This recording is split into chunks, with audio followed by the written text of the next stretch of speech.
Tom is a lawyer that we have been using at SSW, so of course he'd have to be good. And I can tell you that he's tough but fair when you are working on against a large client. I think he has a lot of business acumen. I remember the first time that I got him to help me with a client that hadn't paid their bill. And his first advice to me was, keep working. And I said, hey, I don't have to keep working. They haven't paid their bill. It's a contract here that says they're meant to pay their bill. And he says, yes, there's a contract for you to provide this site. So you have to do all these things. And I said, but he's not doing his thing, so why should I keep doing my things? And he basically said, you have a contract. If you decide to not follow your contract, you're breaking your contract. You can let him break his contract. I remember that being very foreign to me. But anyway, so he got us working again, and he worked in a very nice manner, which was commercially minded. And we've got a very good outcome, and I think he's a very sagacious lawyer. Okay, so with that, Tom is going to talk about Twitter in the courtroom. Thanks very much, Adam. And thank you all for attending this evening, and hello to everyone who's watching this being streamed. I'll be focusing on some pretty diverse topics this evening. We'll be covering defamation and reputation management generally and on social media, copyright infringement and other statutory liability, and Twitter in the courtroom, and in particular suppression orders and the occasions when there can be contempt of court. There are instances where a dodgy tweet or post is not actionable, but it's still bad for you and for your business reputation. And hopefully by the end of this evening's presentation, there seems to be a bit of an echo here, and apologies for that. I think it's just coming back now, thanks. You have some pointers on how to avoid self-harm on social media, self-inflicted wounds, and some common traps. Social media is, of course, all about sharing and sometimes oversharing. This can mean that traditional IP rights can be harder to track and therefore more difficult to enforce, but certainly it's not impossible. And often there are steps that can be taken at the initial part of a process that can lead to dividends down the track.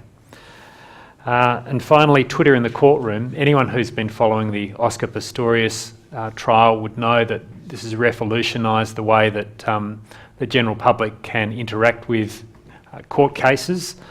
But as in most things technological, the law is lagging behind. And we're struggling to keep up. And even in the Pistorius trial, there are limits.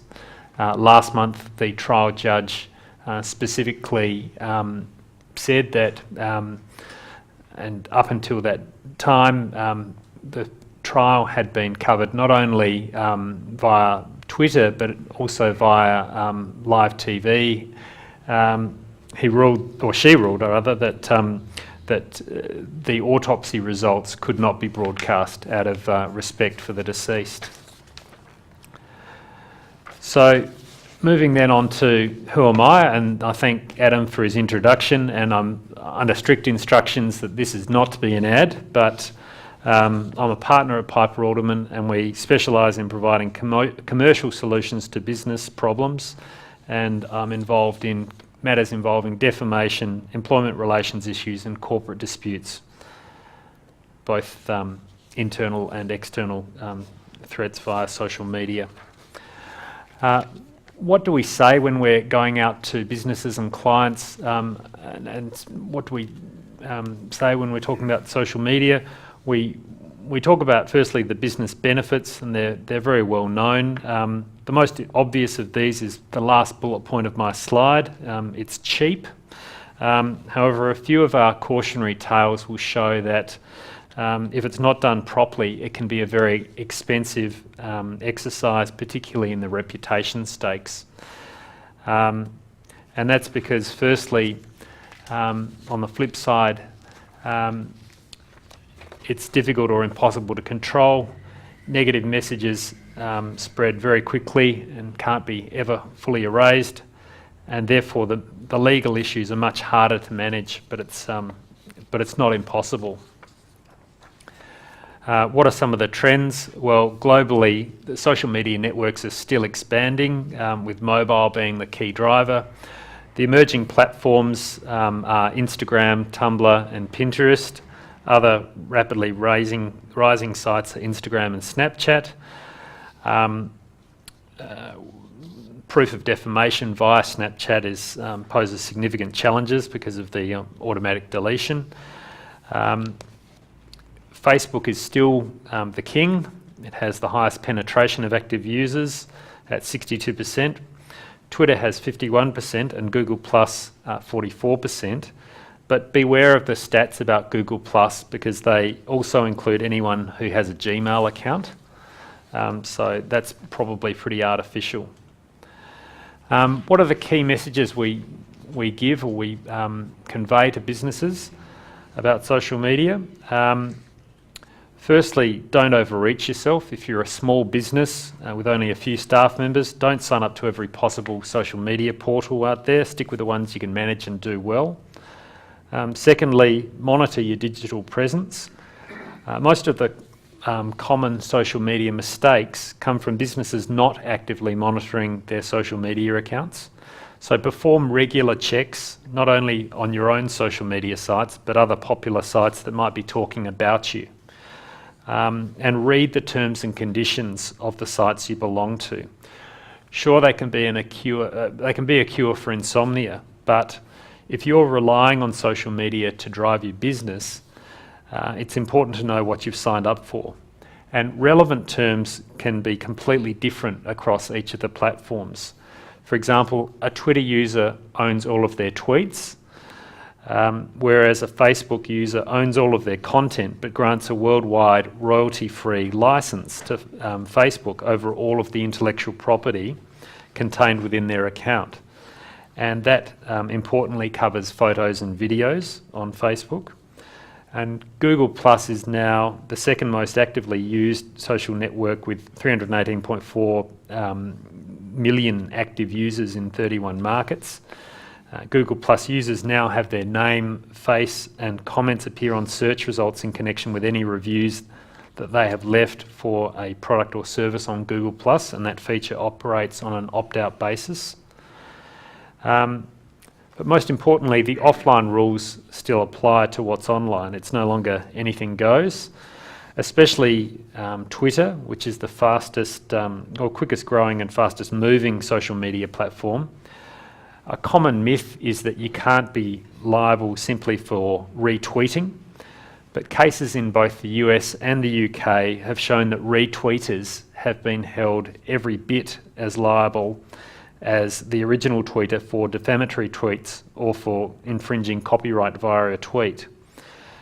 In the UK, lawyers for a retired member of the House of Lords, Lord McAlpine, still pursued 20 high-profile Twitter users for retweeting the false rumour that he was liable for child sex offences. Given the false rumours were made at the same time as the revelations about the late, now disgraced DJ Jimmy Savile, the damage to Lord McAlpine's reputation was immense.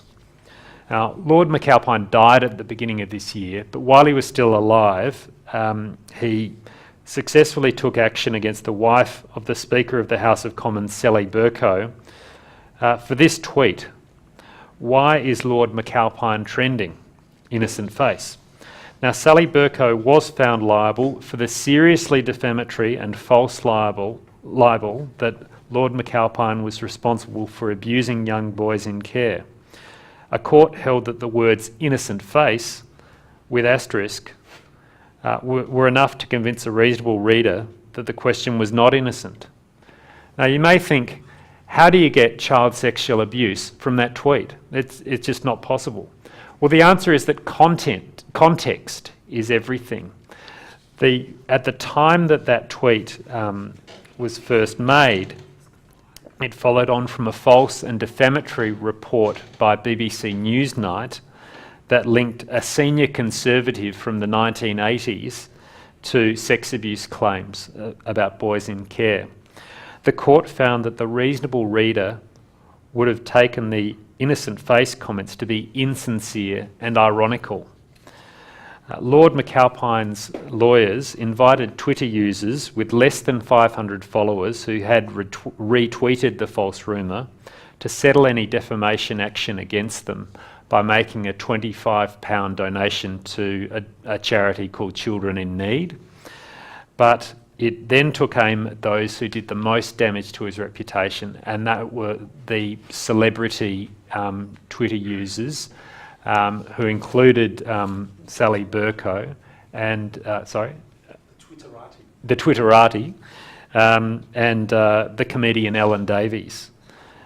In most cases, he simply asked for an apology and a donation to charity, but Sally Burko there refused to give an adequate apology, and it went to court, and she ended up paying hundreds of thousands of pounds in damages.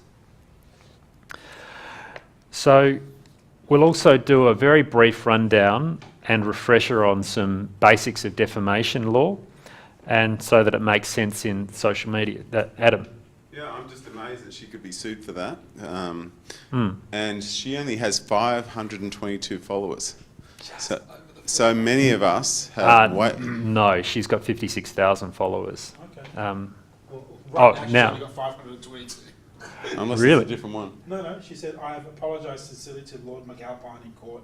I hope others have learned tweeting can inflict... Okay. Oh, she's deleted all her tweets and just left one behind, and she's lost all her followers. Probably, Okay. yes. That's been She's the been end in of a bit her... of strife in the last couple of months because she's been pictured kissing another man who's not her husband. Oh. So You lawyers love the gossip.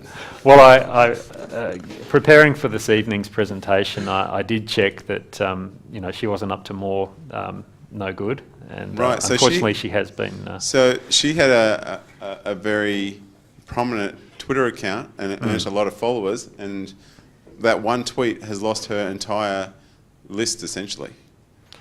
Well, yeah, I didn't know about. It's down to one tweet, basically. Yeah, she's finished her Twitter account. That's extraordinary. Yeah.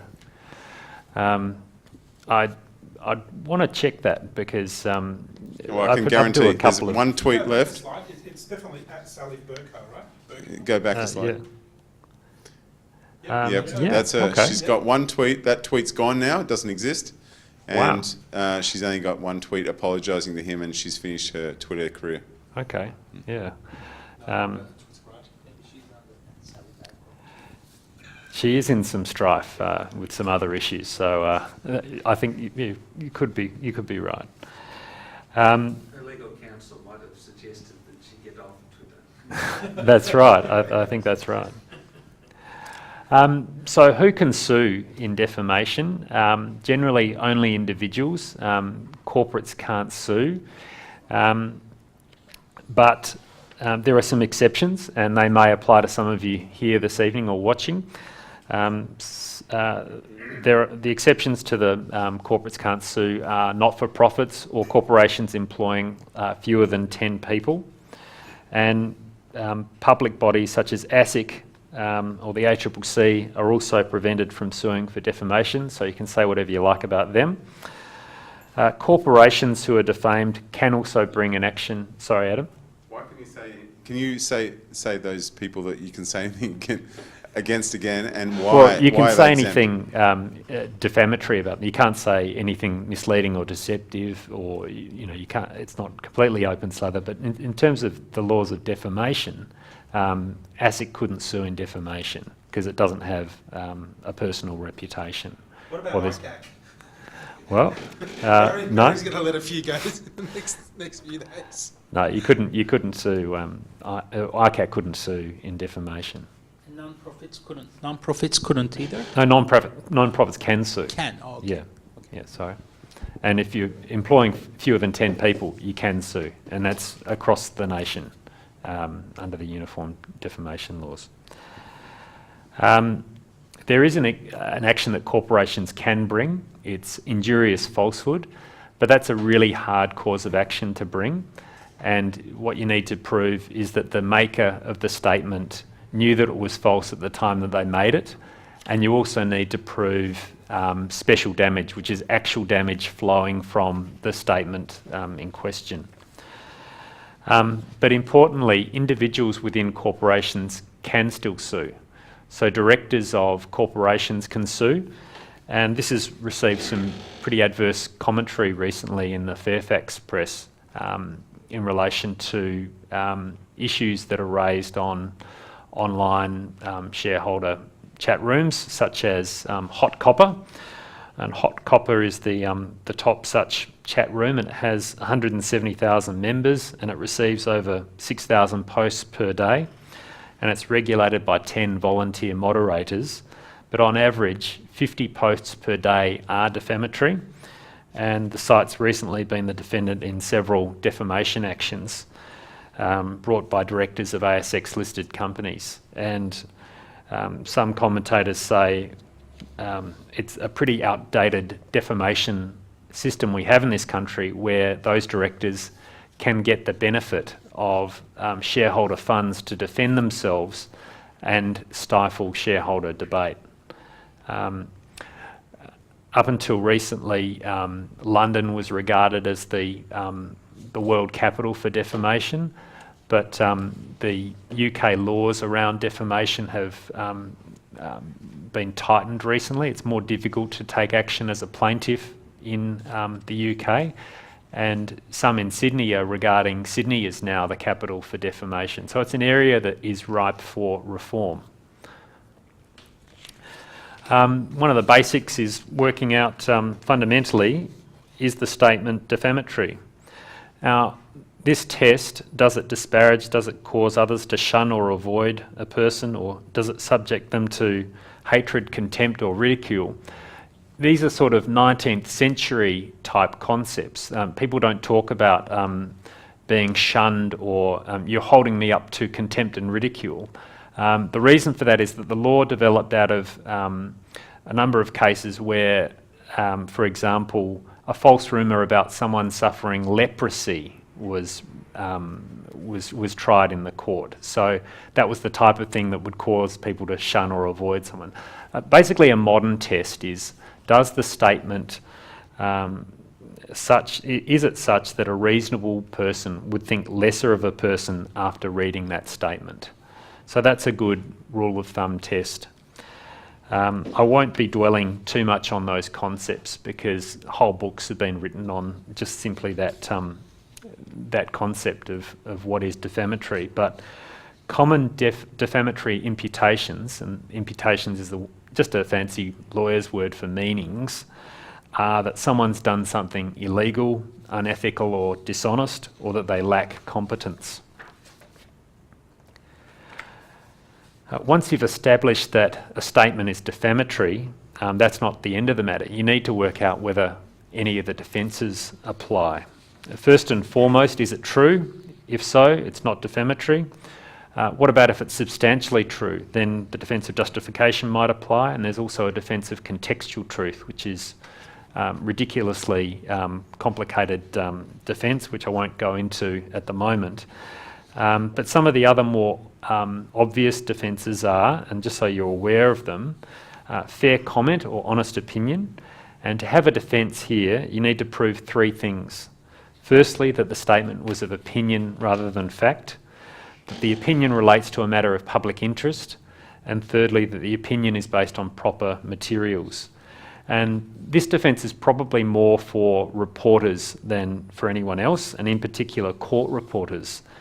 And the question is, was the statement part of a fair report of proceedings of public concern? Former Labor MP Craig Thompson ran up against several of these defences when he initially sued Fairfax for publishing articles stating that he used a union credit card to pay for his brothel visits. That matter is now, of course, history, and eventually Mr. Thompson dropped his defamation proceedings. Does absolute privilege apply? That applies to statements in Parliament or in court proceedings. They, by definition, can't be defamatory under the Act. Does qualified privilege apply? That's a narrow defence, which depends on who the statement was made to and the interest that they have in the comment or statement. In other words, was the statement necessary to protect someone else's interests, or was the statement necessary to correct or rebut a defamatory comment by someone else? And a classic example of this is a false report to the police. The report may be false and very defamatory of a person suspected of committing an offence, but it's not actionable if the person making the report believed in good faith that the report was true, and on the basis of that, there was a legal or moral duty to report the matter. So I may go to the police here in Neutral Bay and say, I've just seen Adam Cogan rob a bank, and Adam hears about this and is outraged and immediately wants to sue me for defamation. It turns out I was wrong. I spotted an Adam Cogan lookalike.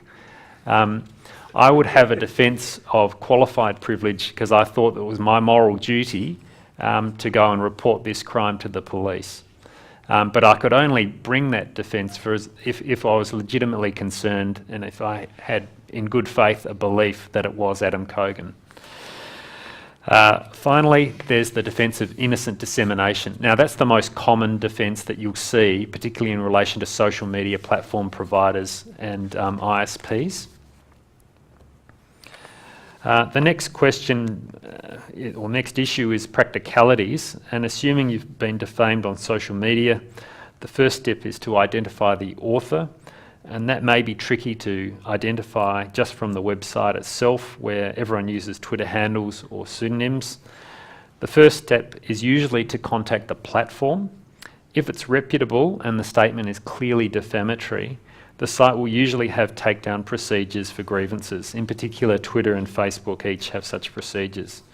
A second step is to find out who the publisher is, and that's easy enough if a comment is made on SMH Online, but otherwise you need to get the IP address for the website in question, and from there perhaps identify the web host and ISP, and rather than confronting the author, you may instead opt for an abuse report and leave it to the specific platform to remove the offending content.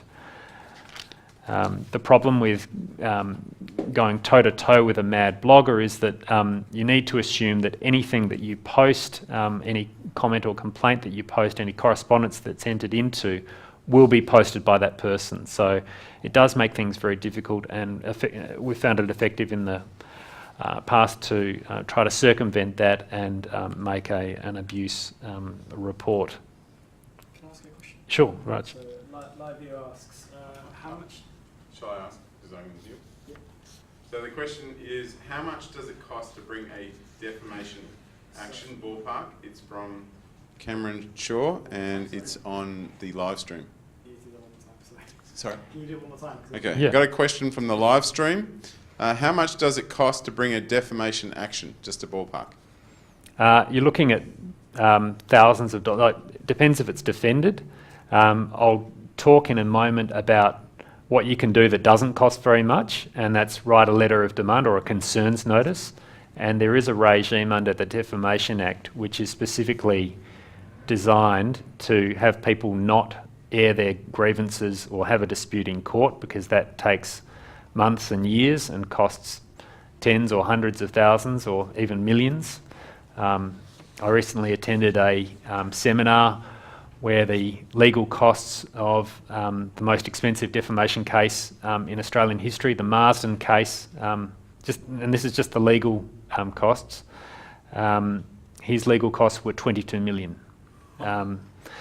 So that is the absolute extreme, but one thing that needs to be remembered, that the maximum cap on damages for defamation is, I think, $350,000. It's between $350,000 and $400,000. So they are, you need to be proportionate in any proceedings because quickly, if you're having a dispute in the New South Wales Supreme Court, where the dispute involves firstly a mini hearing about whether the publication is defamatory, and then it goes to a jury on that question, and then there's a another hearing about the defences, that can take months, if not years, and tens or hundreds of thousands of costs can be involved, quite quickly. One of the best silks, sorry I'm going on a bit, Cameron, but one of the best silks, you'd probably know him, Cameron, in Sydney, the best silk, his hourly rate is $1,000 an hour, and daily rate would be $10,000. They're the sorts of costs that can be run up quite quickly if you get into one of these nasty stoushes. You don't cost that much, do you? No. You haven't checked. I'd be a bargain at twice the price. We hope not. So moving on, the traditional first. Sorry, Adam, you go. I'm just thinking about those fees. A hitman would be cheaper. Well, maybe, but I didn't hear that. The traditional response of a letter of demand is still the first and best option for this reason. And this is if you know who's defaming you, it's very clear. Under the Uniform Defamation Laws, what you're required to do, if you want to get your costs back, is issue a concerns notice. And what a concerns notice is, it's just basically a letter setting out what are the defamatory imputations or meanings that are to be drawn from the publication in question. What are you complaining about? What do you want done? Do you want an apology? Do you want damages? It needs to set out what you require to be done, and it needs to set out that it is a concerns notice under the uniform legislation. One thing, if you receive such a notice, if you're the person that's published the defamatory material and there's not much dispute about it, then if you're publishing an apology, it needs to be on the same medium that you made the defamatory post or comment. So if it's on Facebook, it needs to be another post on Facebook saying that you retract what was previously done, what was previously said. If it's a group email that you've sent out defaming someone, then you need to send your apology to everyone that received the original group email. Facebook and Twitter have only recently opened their Australian headquarters where you can actually physically send a letter of demand. So for more immediate results, you need to engage the dispute resolution procedures of those platforms, and that can be incredibly frustrating when you're trying to fix something defamatory on an urgent basis. Social media platforms often respond with the defence of innocent dissemination, and that's a defence that's available under the Uniform Defamation Acts, and it applies for as long as the broadcaster is unaware of the defamatory content on their site. However, the ACCC and some courts have said that it will hold the owners of websites to account for misleading or deceptive third-party content on their sites. And the extent of the obligation to monitor third-party content on your site will vary according to the traffic and resources available to the website owner. So for banks or large insurance companies and other large corporates, the expected response time may only be a few hours. And I'll be discussing a couple of examples later on this evening. So there's a real practical challenge and a real business cost to all of this. Moving on now to a bit of a case study. The particular challenges surrounding social media and reputation management were well illustrated in a recent social media kerfuffle involving the US restaurant chain Applebees. And I'll call this example tip shaming gate number 1. The basic facts are these. After her dinner at an Applebees restaurant, one of the diners, Pastor Alois Bell, left a note on her bill next to her signature complaining about the automatic 18% surcharge charged for groups of 8 or more. It said, "I give God 10%, why do you get 18? Now, one of the waitresses at the St. Louis Applebees restaurant, employee Chelsea Welsh, took a picture of the receipt, and that's why we have it, and she uploaded it onto online site Reddit. Applebees found out and terminated Chelsea Welsh's employment. Now, Chelsea Welsh was not the waitress on Pastor Bell's table, a point which Applebees was at pains to emphasise. But what happened next has been described as social media suicide or a slow-motion train wreck. It wasn't long before users of social media found out about Ms Welsh being sacked and the reason why, and several online campaigns started up demanding that Ms Welsh be rehired or that customers boycott Applebees until she's rehired. Applebees relied on its privacy policy, which relevantly prohibited employees from uploading photos of its customers. The problem for Applebees was that it had recently posted a satisfied customers bill itself, which showed positive comments. So if it was okay then, why wasn't it okay now? And so they stood accused of applying their privacy policy selectively, and in this case vindictively, in making Ms Welsh the scapegoat for their own PR disaster. And an unfortunate lynch mob mentality developed in the days following the initial post about her being disciplined. There were, frustratingly for Applebees, some good messages that it could have made in response to this furor. First, the bill that was uploaded showed the customer's signature, and that was, or should have been, a serious concern for the customer because it's a significant part of their personal information. It could expose them to identity theft or fraud down the track. And secondly, while the customer's comment was pretty mean-spirited, who amongst us is not guilty of making the same sorts of petty comments, and who amongst us would expect our pettiness to be broadcast to a worldwide audience? Imagine if, for example, instead of this being a waitress in post-GFC America surviving on her tips or worse, it was a junior employee at the tax office who decided to tweet about a over-enthusiastic deduction on a tax return. I can't see many people siding with the junior employee of the tax office. But the difficulty for Applebees was not necessarily the employment relations decision, it was how it handled it. And this is where they really committed social media harakiri. There were three cardinal mistakes they made. Firstly, they started deleting negative posts. And this was the thing that set the Twitterati into a frenzy because it had a snowball effect. Those who'd made critical posts simply took screenshots of their posts and retweeted them in all sorts of different places, and it very much suggested that Applebees had something to hide. The next thing it did is it released its official response as a comment on a status update at 2:37 a.m. It was not an official post, but as a comment to someone else's status update. And given the tide of responses, the statement almost certainly would have been lost within 5 minutes, given the size and speed of the conversation. But the Twitter users that had already been irked about having their post deleted saw this and held it up as another example of how ham-fisted Applebee's PR company was. And then finally, someone at Applebee's started individually responding to negative tweets and arguing with the comments.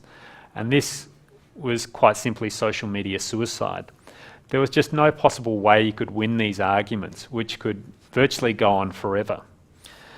And this is a bit of a cautionary tale because Applebee's had embraced social media. It has this "What's the Buzz" feed on its home page, and it embraced customer feedback, but it was totally ill-equipped when that feedback went completely awry. The good news for Applebee's is that the story is slowly dying. The website still shows the world its Twitter feed, but it makes no effort to disguise negative posts. And often the negative posts are now lost in the wash of positive posts. But if you have a look at some of these articles, these are what appeared at the time. Applebee's social media crisis. Should the waitress have been fired? Social media's power is no joke. Just ask Applebee's, and so on.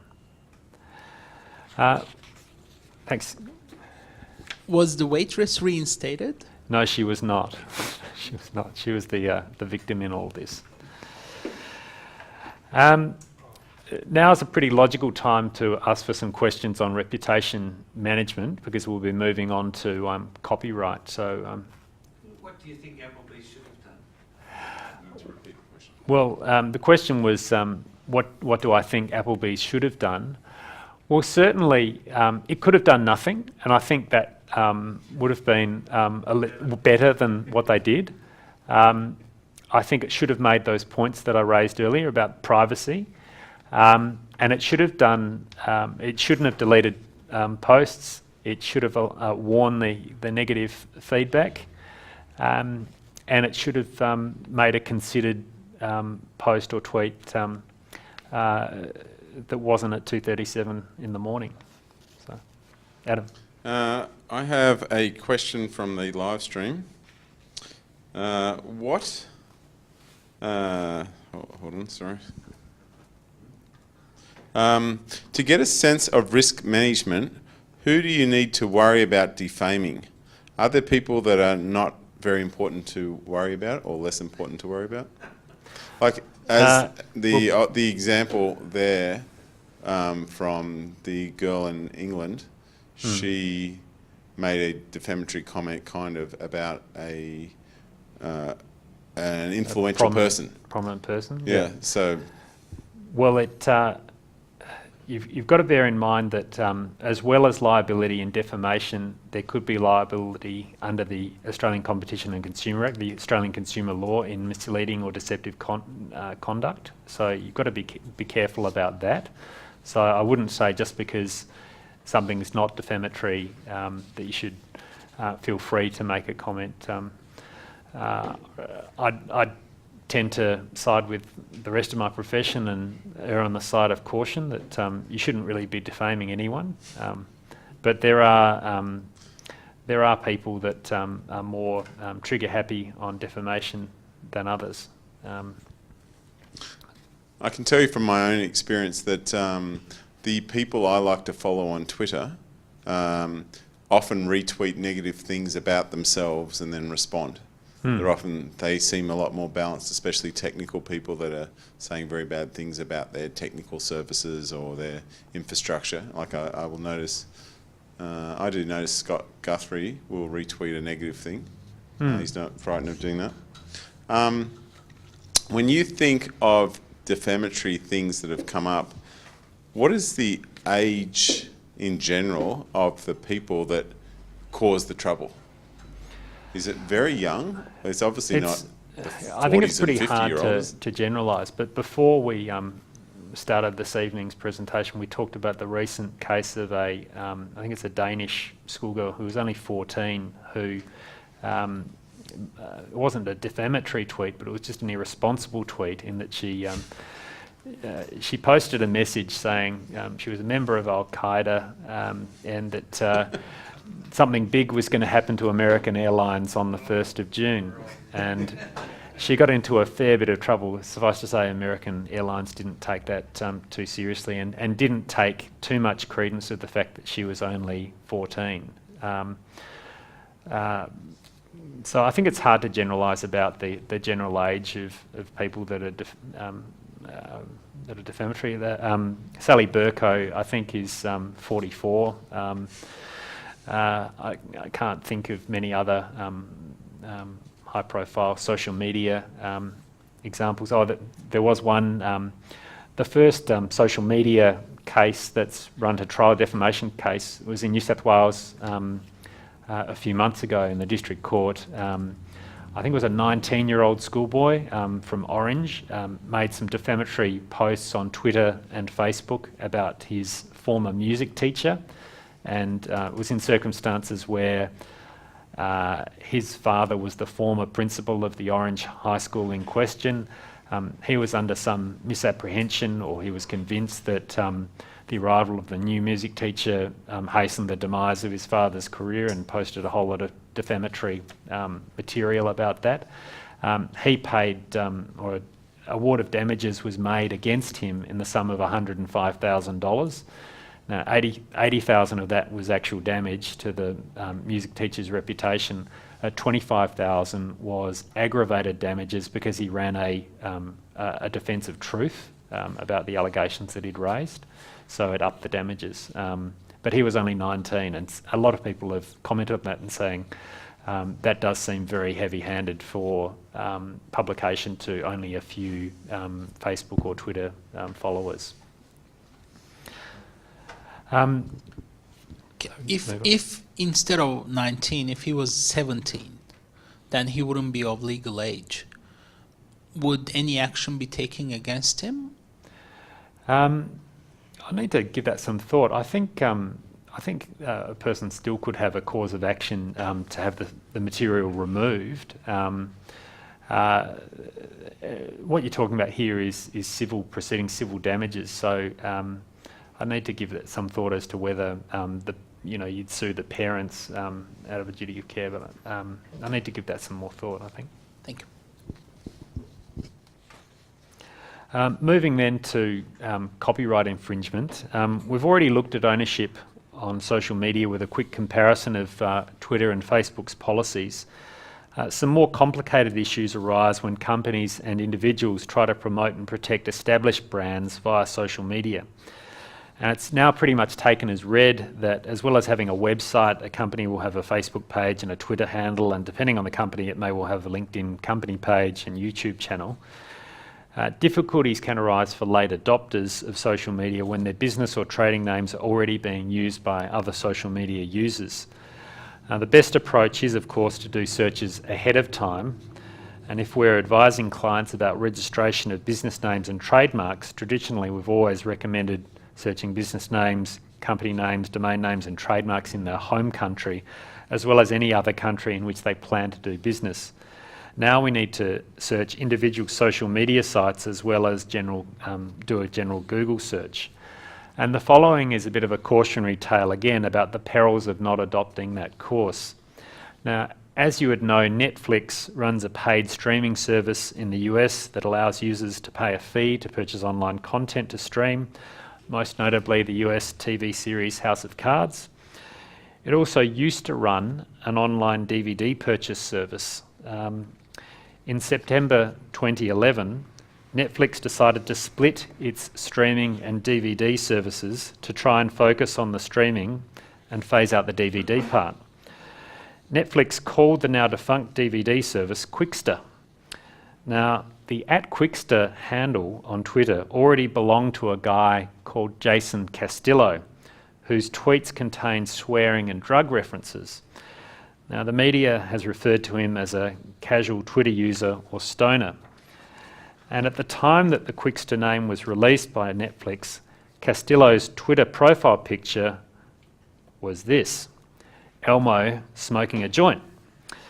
Now, Netflix tried to negotiate with Castillo to get it from him, and then his action became public because Castillo started tweeting about it. He gained thousands of followers, and nobody knows how many of these were users trying to find Netflix and how many just wanted to see what would happen. In the end, he got to keep his account and handle because Netflix abandoned the Quickster brand altogether. But if they'd negotiated to purchase it from him prior to launching the brand, it would have worked out fine. Or if he refused, they could have just changed the brand name. But now it's too late, and all the expense of creating and publicising the brand has gone to waste. No. Which brings us to Piper Alderman again. And I apologise for the advertisement. Getting your trademark onto social media is important, particularly on sites like Twitter where there can only be one username. For example, if we made @PiperAlderman, no one else could have that. Twitter has a very strict policy against online impersonation and identity theft. It prohibits people from calling pages official when they're not. This means that if you take your brand onto Twitter and call it official, people will actually believe that it is the official page. Look for the blue tick. On Facebook, it's easier to get away with calling something official when it's not, but you could still call your page official if you were worried about infringers. You can also reserve your Facebook website extension, for example, www.facebook.com/Piper Alderman. We have this and there's only one of these. But there's nothing to stop someone else calling their page Piper Alderman and just using a different web address. So the address is less important than a Twitter handle. One of the biggest legal developments in social media has been the way that courts and regulators have imposed liability on businesses for third-party content on their social media sites. And we've seen this in two areas. Firstly, the Advertising Standards Board recently ruled against Foster's Australia in relation to a social media campaign for VB. And secondly, the Federal Court and the ACCC made some pretty important findings in a case called Allergy Pathways about third-party endorsements. Starting first with the VB example, in 2012 there was a complaint to the Australian Advertising Standards Board about a promotion that was being run through Foster's Australia official Facebook page for Victoria Bitter Beer. There were comments on the page that were racist, sexist and discriminatory. Some of the comments on the page were relatively mild examples of sexist and racist material, and others were clearly ironic. However, other comments were clearly offensive and out of line with community standards. For example, there were the milder comments such as, "Cricket is so uber gay, can't wait for the footy season, LOL." In another post, in response to a brand post by VB about brewing being every man's dream job, one post read, "Is a man's job women should be chained to the kitchen, LMFAO." VB's defence focused on these milder posts and argued that the posts were clearly ironic and based on the poor grammar and the use of the letters LMFAO and LOL, no one could possibly take them seriously. They also argued that constant monitoring of social media sites was commercially unrealistic and ignored the point of social media. The Standards Bureau disagreed. The problem for Foster's was that the board also took into consideration more seriously and obviously sexist comments. I won't read them out, but using lawyers' language, they contended that women who drank VB had a propensity for promiscuity and exhibited certain anatomical features. The board considered that the comments posted on the site in response to questions raised by the advertisers to engage with the community were discriminatory towards women. The board also ignored Foster's arguments that the complaints were artificial. Now, how this complaint came about was that two academics went to the VB page and the Smirnoff page and painstakingly trawled through the comments searching for something that was offensive, and they duly found it and complained about it. Foster's argued that the board didn't have jurisdiction because the Facebook page was not an advertisement, but was rather a tool for communication between the business and its customers. The board was not convinced by this argument. It found that the Facebook page was a marketing tool for VB, and it was one over which Foster's had a reasonable degree of control, and therefore it had jurisdiction over it. And the Standards Board took comfort from a recent decision of the Federal Court in the ACCC and Allergy Pathways to the effect that brands are responsible for consumer-created content on their social media pages.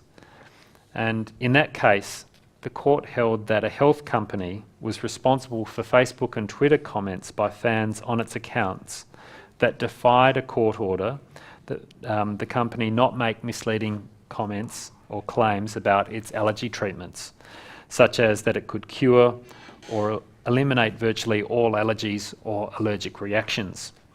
The Federal Court found that Allergy Pathways were responsible for third-party comments where it knew of them and had made a decision not to remove them from its Facebook page.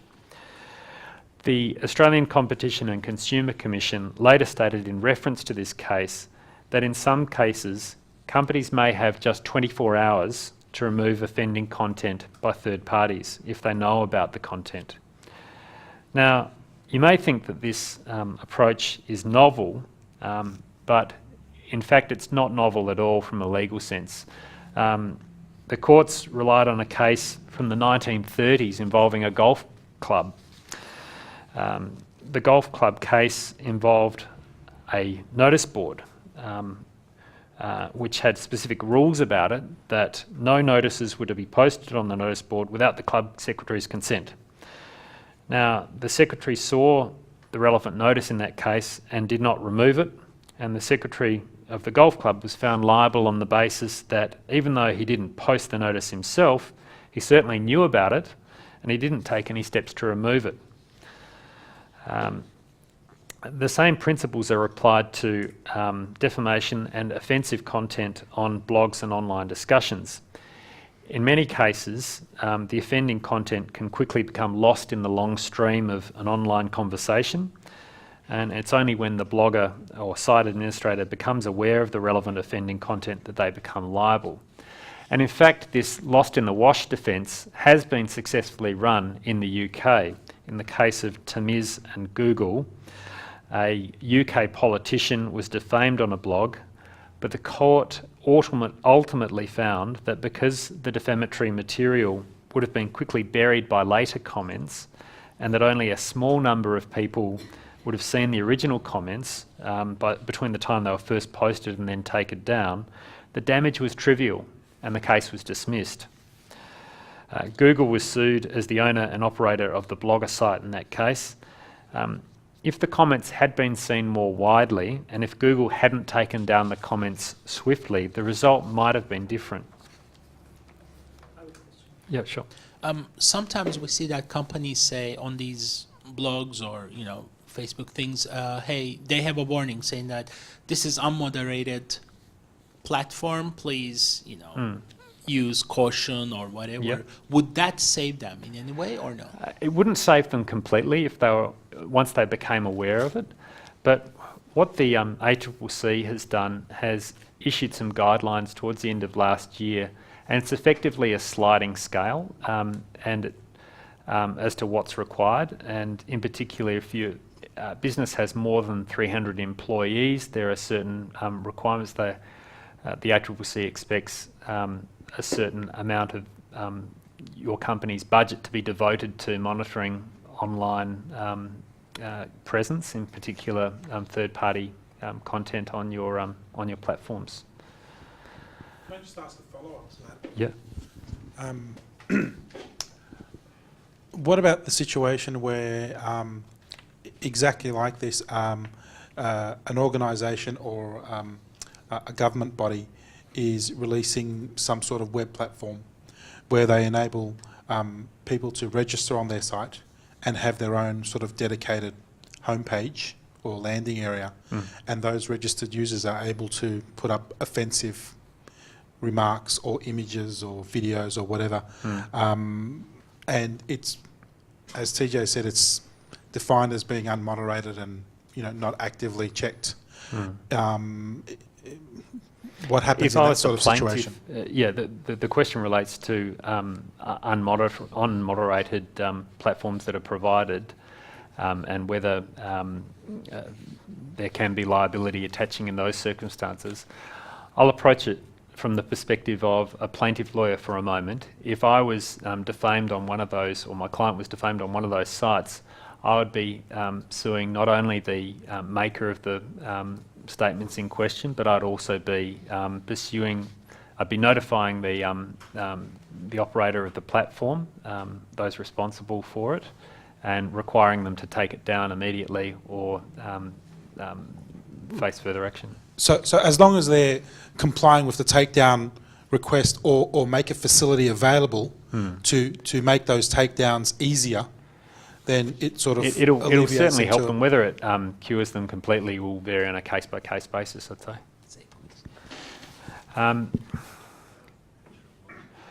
Move then to third-party endorsements. Towards the end of last year, the ACCC released extensive guidelines as to what is and what is not acceptable in relation to online third-party endorsements. And there are 3 guiding principles.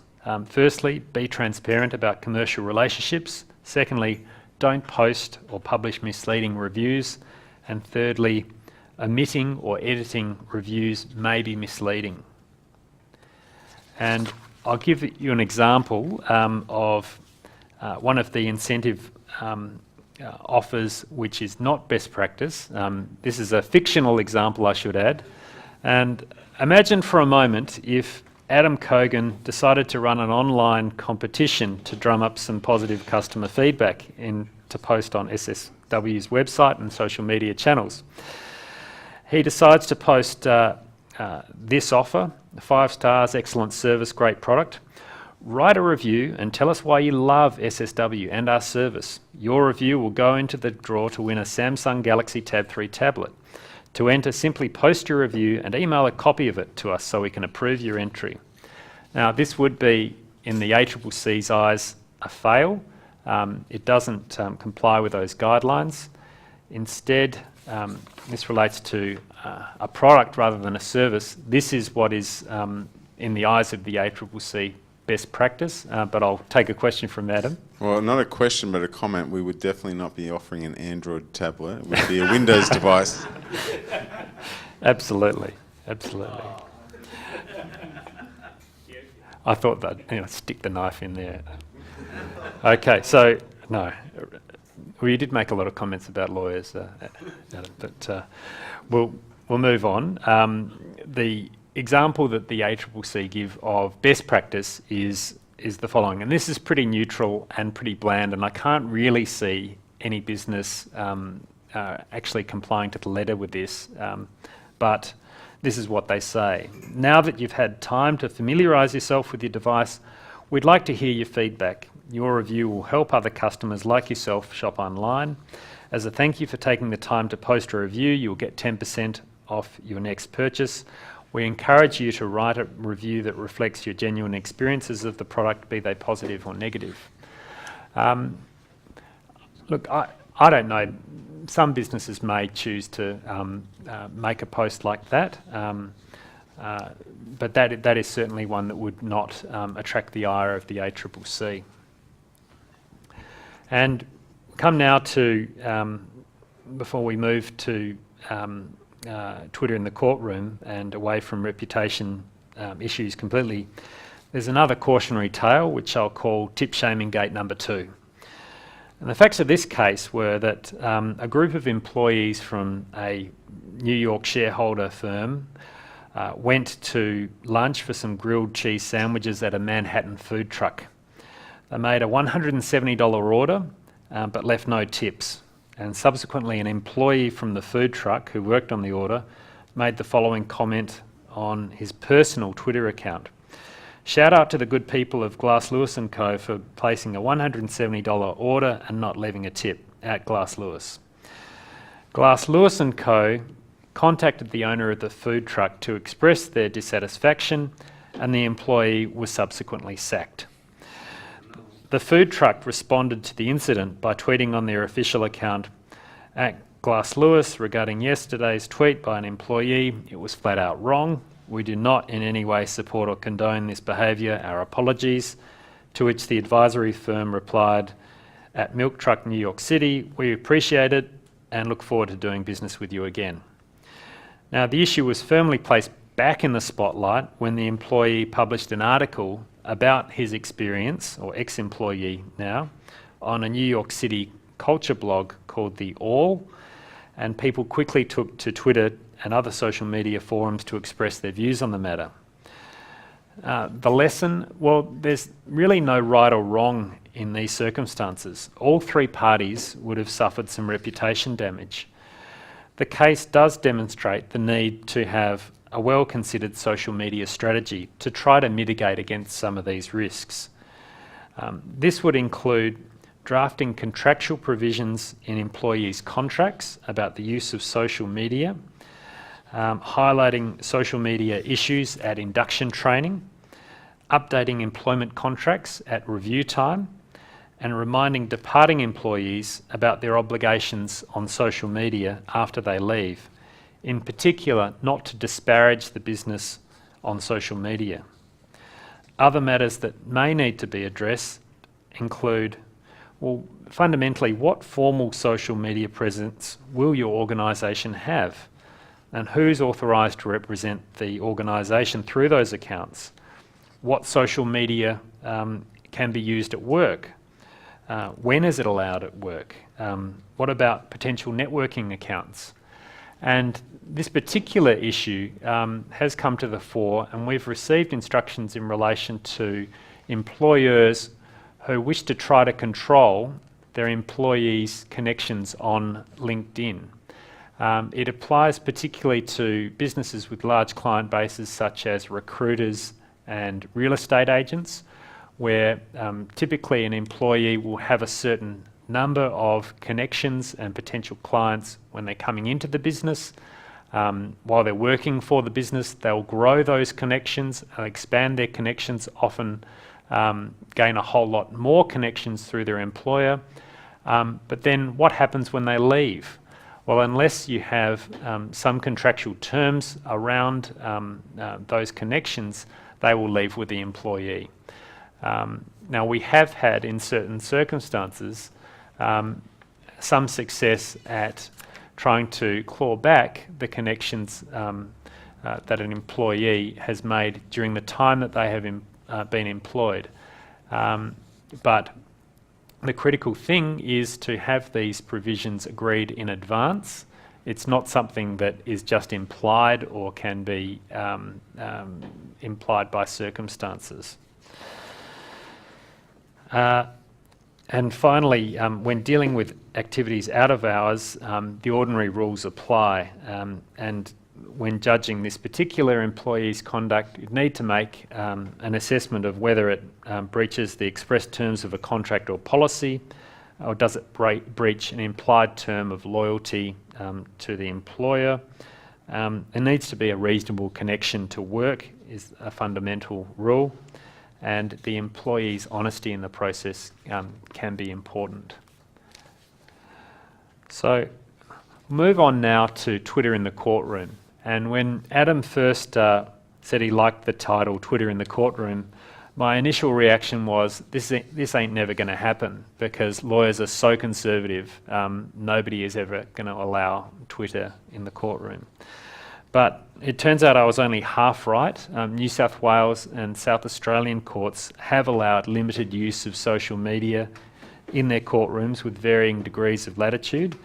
But when you look at what's happening in the court reporting of the Oscar Pistorius trial in South Africa, it seems that in Australia we've got quite a long way to go. So from October 2013, the South Australian Chief Justice permitted lawyers and journalists to tweet from within the courtroom, allowing instantaneous reporting on court verdicts, sentences and outcomes of bail applications. A thornier issue has been the live reporting of evidence. In some circumstances, pieces of evidence in a trial can be ruled inadmissible or confidential, and the reporting of such evidence is suppressed, often for very good reason. And one good reason is that it may become necessary to protect the identity of the victim of a sexual offence, or if there was an open slather approach to Twitter in the courtroom, those protections would be erased, in particular where there's an order as to witnesses. And that's a rule that means that witnesses giving evidence in court can't listen to the witnesses immediately preceding them giving evidence, because their own evidence might be tainted or doctored to adhere with the earlier evidence. But if witnesses could follow a live Twitter feed while they're outside waiting to give evidence, the rule would be undermined. So for that reason, the SA courts have adopted a 15-minute delay rule that applies to the live Twitter reporting of evidence and submissions. And the 15 minutes allows enough time for an objection to any piece of evidence or submission to be made, but it's short enough so that a journalist doesn't leave the courtroom and simply tweet about the proceedings from outside the court precincts. The other important thing to remember is that the rule only applies to lawyers and to journalists working for recognised news reporting organisations. In New South Wales, a different approach is taken. There's a presumption that live tweeting of court proceedings is not permitted unless the presiding judicial officer rules otherwise. So, how's the rule going? In the recent Simon Gattani murder trial, in which Mr. Gattani was convicted of murdering his girlfriend by throwing her over the balcony of their Hyde Park apartment, judicial officers permitted social media reporting of the court proceedings. And at the end of the Gattani proceedings, the New South Wales Attorney General praised the use of social media during the trial. He said, "We're often ready to criticise social media when they get it wrong in reporting on criminal matters. But from what I have seen, today seems to have been a good example of broadly respectful and responsible reporting which helped educate the public." The other interesting aspect of that case was that social media was relied upon in evidence. There was evidence that the victim had recently changed her relationship status on Facebook from engaged in a relationship to single, a fact that embarrassed and upset the accused. And just so that none of you get too worried, there were other far more powerful pieces of evidence that helped to convict the accused, including eyewitness evidence in that case. So the general theme is that there's been an opening up of the court's processes to scrutiny via social media, but as with many changes to the law is dragging behind the technology, and the progress is slow, careful and conservative, kind of the opposite of social media. So we've covered a diverse range of topics this evening with a few underlying themes. I was meant to come up with 3 questions. I'll just hand over to Adam. I'd just like to ask a question about the Gattani case. Why is the judge making comments on what tweets are being said? No. This is on the screen is a comment from journalist Kate McClymont, who's a journalist reporting on the case. She was allowed to tweet that from the courtroom. So it is a sort of offhand comment made there. So it's while Gattani's girlfriend is screaming "You're wrong" to the judge, I'm sure she has a mother somewhere thinking, "Thank God you are now safe." So that was a comment by Kate McClymont. And some of you may have been following today. Kate McClymont has similarly been tweeting from the ICAC hearing. In particular, she's probably the first person that broke the news about Barry O'Farrell and his $3,000 bottle of wine. That he couldn't remember. That he could not remember. So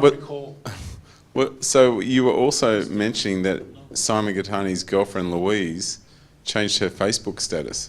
No, the victim, Lisa Harnham, changed her Facebook status before she was murdered and thrown off the balcony. And was that was put into court as well? That was put into court, yeah. There was a lot of evidence that involved tweets, not tweets, SMSs between Gattani and the victim. And there were also quite a lot of contextual evidence about Facebook posts about it went to the relationship between the convicted murderer and his victim. So it did have quite a big part to play in that case. So I'll leave you with 3 messages. Firstly, on defamation and reputation, think before you tweet. Most defamation issues on social media crop up because of a wrong assumption that people are having a private conversation when it is anything but. Do some social media searches before you're launching a product or service. There's a risk that someone may have beaten you to the punch with your product name.